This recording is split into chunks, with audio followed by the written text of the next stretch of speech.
In this week's passage of Mark, we're going to be looking at a very well-known saying of Jesus. It's when he calls Simon, James, and John to be his disciples, and he says this.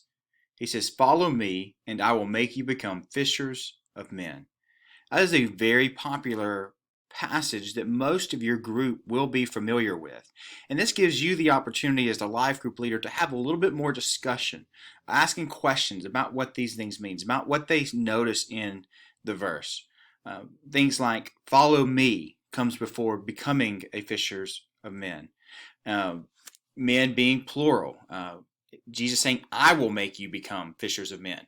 That word "become," thinking it's a process. There's a lot of things that you can kind of glean from this passage, and I think Mike Nemi, who wrote this lesson, really did a good job of helping us think in a little bit more broader terms to what it looks like to be a fisher of men. Because we might think of this just in the aspect of evangelism. And by that I mean just the event of evangelism, not the prayer leading up to it, not the invitation to be baptized and be folded into the congregation of the local church.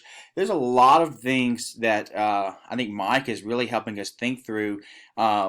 So that we don't walk away from this passage with a more reductionist understanding of what Jesus is calling his disciples to. And we notice that the response of the disciples is pretty significant. They leave everything. They leave their family. I mean, not in a they break relationship in a bad way. They leave, but they do leave their household, their careers, and they begin to follow after Jesus. They leave it all behind so that they can be a disciple of Christ. And they begin to walk with him and they learn from him throughout their life and ministry over the next few years.